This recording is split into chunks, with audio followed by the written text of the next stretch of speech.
Hi, welcome to this computer tutoring tutorial, and we're going to have a look at the SUMIF function in Excel. Now, if you've been following along from the previous tutorial, you'll notice that we have created this summary page just here at the bottom, and we've worked out the receipts, the expenses, the profits, and everything like that.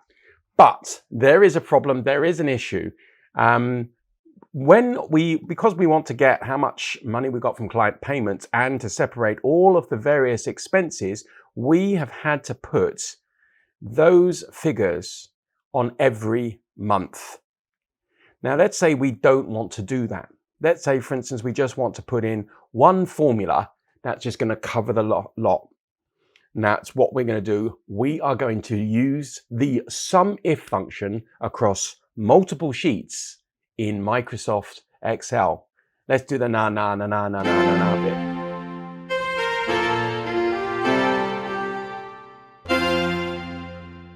All right, so ordinarily, if all this data was on a single sheet, we could use the SUMIF function to do that. But as it's on multiple sheets, we can't. So how do you use this SUMIF function across multiple sheets? Well, as I said before, let me show you the formula straight away. And then if you want to know how it works, stick around. So I want the answer in B8 just here. Notice I've gotten rid of this top bit here, the client payment, because they're basically all receipts. So clicking B8, and I'm going to then type in a SUMPRODUCT function, and then the SUMIF we're interested in, and then an indirect for the range that we need to check. Now what I'm going to do here is type in a double quote, single quote, double quote. So double quote, single quote, double quote. Use an ampersand to concatenate. And what we're going to concatenate is a list of all these months just here. So I'm going to select all those months. I'm going to press F4 on the keyboard, the function for key, which puts the dollar signs in to fix those references. I'm then going to put another ampersand in, double quote, single quote, exclamation mark. And now I need to choose the range of cells I want to use for checking the criteria. So if I click on April, and it's the category, this column here is F. So I click on F like so. Now, if you look at the top here, you see it's got April, APR rather, and the exclamation mark. I do not need that APR or the exclamation mark. So I've highlighted them and pressed backspace on the keyboard to get rid of them. Okay. And then what I'll do is I'll close off the quotation marks here, and then I will close off the brackets. And now if you look at the SUMIF formula, and if I type in a comma rather, and now if you look at the SUMIF formula, it's asking for a criteria. So to do that, we click on the summary sheet just down at the bottom and click on cell A8, because that's the criteria. So basically it's going to look at all of these cells in F to see if there's a consumable in there. And the indirect function allows it to work with these months just here. Incidentally, these months need to be exactly the same as this. I'll have a bit of explanation later on. Let's get on with the formula. If I just click just here, and then I type in another comma, and then I'm going to use another indirect function, open double quotes, single quote, double quote, ampersand to concatenate, select these ones here again, F4 to fix the reference, another ampersand, double quote, single quote, exclamation mark. And then if I go to I'm going to April, but I can go to any one of the sheets here. And this time I'm interested in H column because that's where the expenses are. Again, I don't need the April because that's taken care of with the indirect function. So let me get rid of that. Click at the end of the H's there, double quote, one bracket to close the indirect, one bracket to close the SUMIF, and a final bracket to close the SUMPRODUCT. Press enter.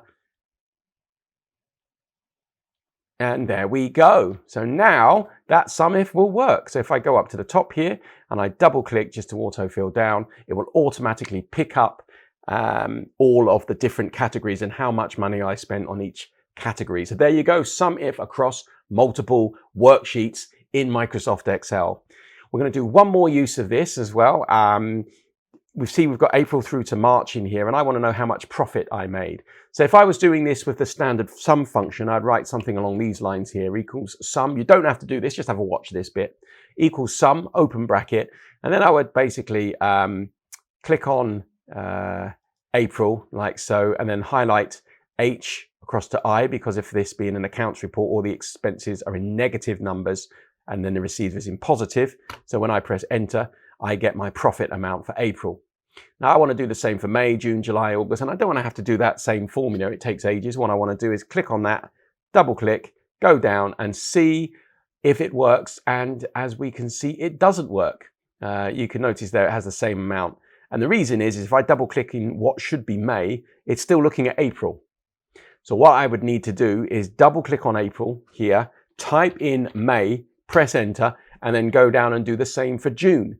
Go into June, double click on April, type in JUN to pick up the June sheet, and July and August, I'd have to do the same. It's taking forever. So obviously it's not the greatest way of doing that. Let me just remove that and use the indirect function for that.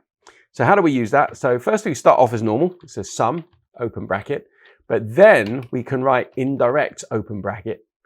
And then again, because we are going to use this D5 to represent these sheets here, and just in case your sheet names have spaces in, those spaces in Excel, if you're using sheet names and you're referring to those sheets in Excel, you would need to include single quotes. So that's why I'm putting double quote, single quote, double quote, ampersand, okay?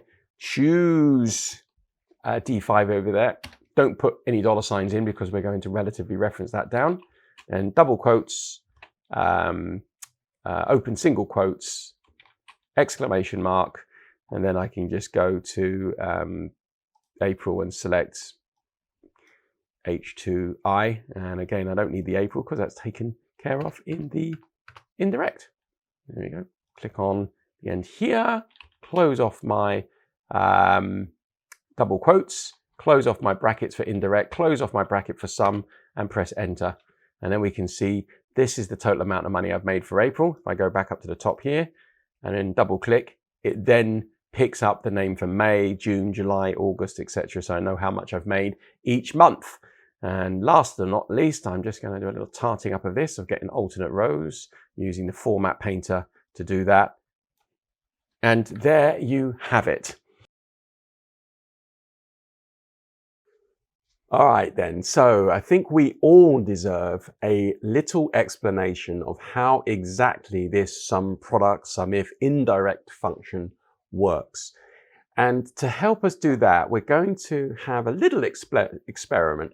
It's not exactly the way I would do it, but it will help us understand how it's working. Now, what do I mean? Well, if you look on our current Excel spreadsheet, the way we've worked the profit here, we've got the profit for April and May, etc. And I've got the consumables. Now, let's say, for instance, I want the amount for consumables that I've spent in April and everything broken down into each month. Well, using the SUMIF indirect statement without the SUMPRODUCT can help us understand how it all works. So let's do that. So instead of profit, if I click to the right here, and I'm going to type in consumables, if I can spell it correctly. There we go. I'll tell you what, I'll just do a quick format painter as well to format that and bring that across. All right then, so what I'm going to do this time is I'm going to type in my formula. So equals SUMIF, open bracket. So I'm not including the SUMPRODUCT to sum or bring all the numbers together. I'm then going to use the indirect function with a bracket, open double quotes, single quote, double quote, ampersand, and then select all of these months here. I'm going to do all of these at once. Okay. Press F4, space, then an ampersand, like so. Then another space, double quotes, single quotation mark, exclamation mark. So now I need to check in April. Oops, if I go back here, so if I just go to April here, I can go to any month, it doesn't really matter. And it's the F column that I'm looking at. Again, at the top here, I don't need that exclamation mark with the April just there. So let me get rid of that. Click at the end, double quotation marks, close off my bracket for indirect, and press comma. That's great. So now it's looking for the criteria, as you can see. So if I go back to summary, and this time it's consumables. So I click consumables at the top. Now, because this is going to be moving down, I'm going to just press F4 on the keyboard to fix that reference. Yeah, which is pretty good. Now I am going to type in a comma, and now type in another indirect. So let's just do that again. Open double quote, single quote, double quote, and and then I select all the months here like so, have a F4 in there, space, and double quote, single quote, exclamation mark. Go to any month here, and this time I'm looking for column H. Get rid of the exclamation mark and April just here at the top. Close off my quotation marks, close off my bracket for indirect, and close off my bracket for sum if. Now if I press enter, now can you see what's happened here? What it's done is it's taken, let me just go back to the function. In fact, if I double click, so what it's done there, it's using the sum if, it's using the indirect, but I am not using the sum product. What the sum product function in effect does is sum them all together and then puts it into one nice figure, which at the moment we have over here in consumables. So if I, let me just press enter. Let me just highlight all of this here.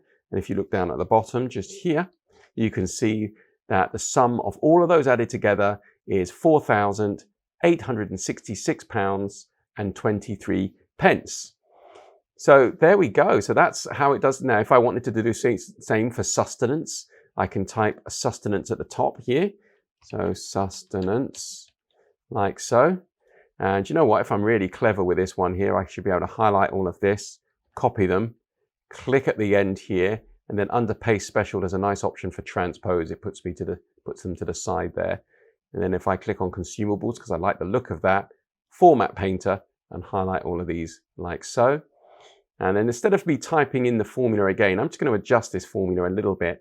So I need this F here to be fixed. So I'm just going to highlight all of these two Fs and press F4 to put, actually I can't put the F4, put dollar signs in front of these ones here. I think that'll be good.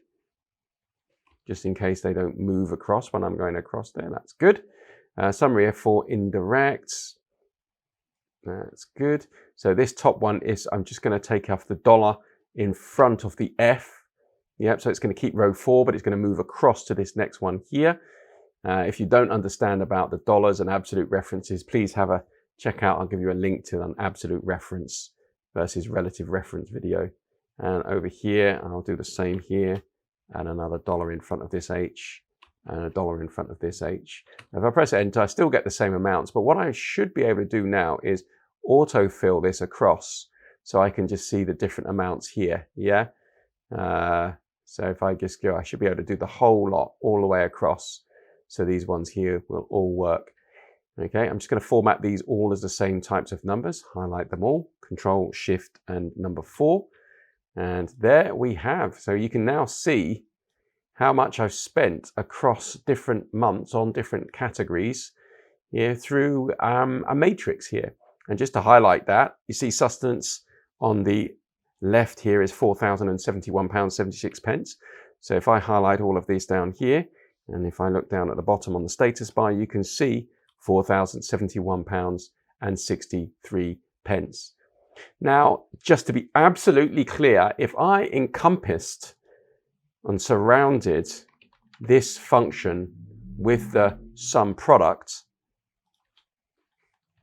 okay, or in fact, I should say these two functions, sum if and indirect, with the sum product function, it will sum all of those together, okay, to get that amount. So that's what that sum product does. I don't need it for here, and I think it's quite a nice little function here. I think that's quite nice. That's great. Excellent. Let me just get rid of this last bracket here as well. Brilliant. I think you will agree that using this sum if across multiple worksheets in Microsoft Excel function is a pretty handy little arrow to keep in your quiver, as it were. So make sure you bookmark this, make sure you subscribe and click on the notifications button so you don't miss the next tutorial. And what we're going to do in that, well, at this moment in time, all of our spreadsheet, all of our data is on one file, in one, what they call an Excel workbook. Now, what if your files are all over the place? What happens if they're in different files in the same folder and you still want to bring them all together into one? And that's what we're going to look at next time. So make sure that you subscribe. If you've got anything out of this, please give us a thumbs up. It really appreciate that. So just click on that like button. If you're on Instagram or Facebook or Twitter, then reach out to us there. It'd be great to hear from you. I've also just started a new TikTok channel. We'll do short, sharp, sweet Excel and other tips as well on there. We try and keep them to 2 minutes or less. So please make sure you subscribe to that if you've not already done so. I think that's about it. So I just want to wish you all the best for your Excel future.